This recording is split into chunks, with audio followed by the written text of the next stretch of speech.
அதான் அமைதியா இருந்துட்டேன். அதுக்காக உன் மேல பாசம் இல்லைன்னால சொல்லாதம்மா. எதுக்காக இப்படி எல்லாம் பேசுற? சரி, அழாத. சும்மா பேருக்காக எல்லாம் ஒண்ணு சொல்லாதீங்க. உங்களுக்கு கத்தி குத்து படுறப்ப நான் எப்படி துடிச்சேன்னு எனக்கு தான் தெரியும்.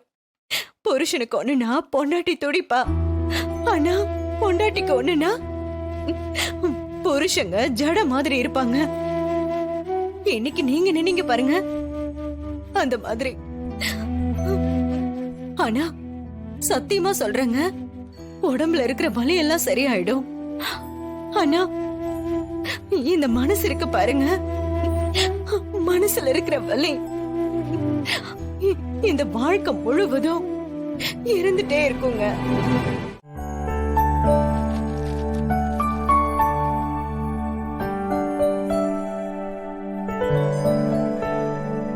என்னங்க, என்னங்க? சரி.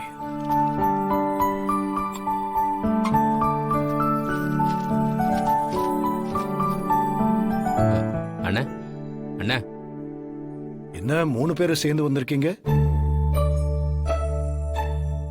வெளியில கிளம்புறீங்களா என்ன? உங்ககிட்ட ஒரு முக்கியமான விஷயம் சொல்லணும்ண்ணே. அதான் ஒன்னா வந்திருக்கோம். என்ன என்ன விஷயம்? இல்லண்ணே, ஆத்தூர்ல ஒரு டெக்ஸ்டைல் கடை நல்ல விலைக்கு வருதுண்ணே. அதான் அந்த கடைய வாங்கலான்னு. பேப்பர்ல விளம்பரம் வந்துச்சு, ஃபோன் பண்ணி கேட்டோம்.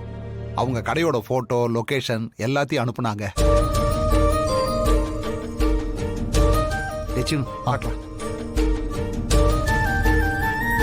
மாமா இதாங்க மாமா.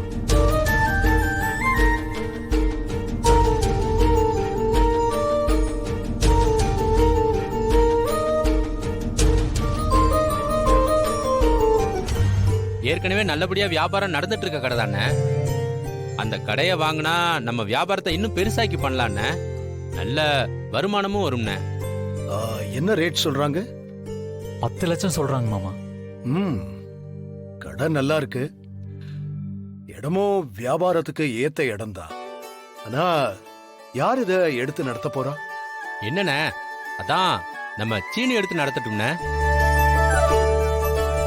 அவனுக்கு தான் ஏற்கனவே இந்த தொழில நல்ல அனுபவம் இருக்குல்லண்ணே. இதைத்தானே பண்ணிட்டு இருக்காப்ல. நல்ல விஷயம். ஜானகி, போய் செக் புக் எடுத்துட்டு வா.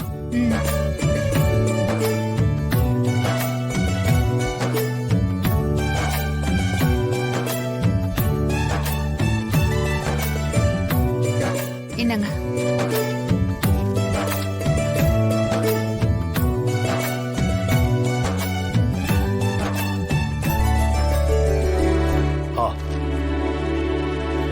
நீங்க போய் கடைய நேர்ல பார்த்து ஓனர்கிட்ட பேசி எல்லாம் சரியா வந்துச்சுன்னா இத அட்வான்ஸா கொடுத்து ஒரு அக்ரிமெண்ட்டை எழுதி வாங்கிக்கங்க. இந்தா.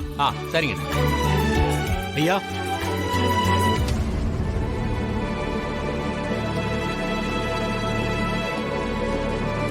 என்ன விஷயம்? ஐயா, லிங்கம் ஜெயில இருந்து தப்பிச்சிட்டு தான் தகவல் வந்திருக்கு.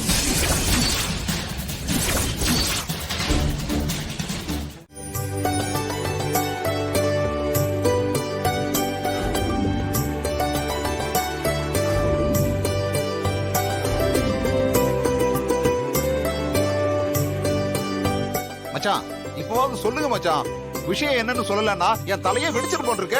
நம்ம பரம்பரை சொத்து மேல 15 வருஷமா கேஸ் நடந்துட்டு இருந்துச்சுல்ல.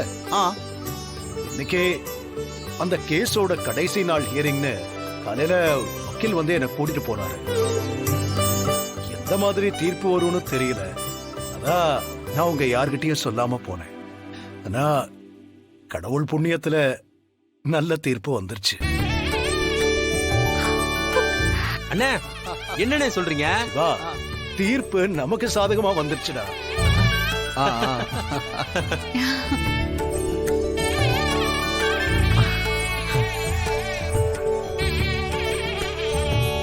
அந்த இடம் முழுக்க முழுக்க நமக்கு சொந்தமாயிடுச்சு. இன்னைக்கு அந்த இடத்தோட மதிப்பு என்னன்னு தெரியுமா? 60 இருந்து 70 கோடி ரூபாய் வரைக்கும் வரும்.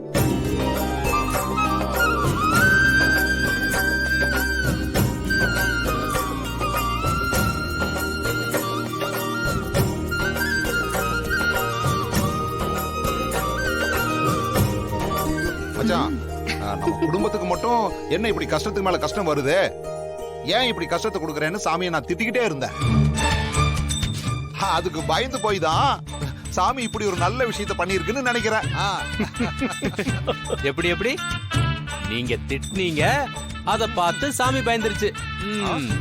மச்சான், குறுக்க கேள்வி எல்லாம் கேட்க கூடாது. சொன்னா நம்ப. சரி, நம்பிட்டேன்.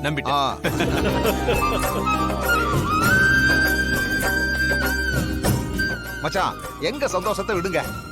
இன்னைக்கு உங்க முகத்துல ஒரு சந்தோஷத்தை பார்க்க முடியுது.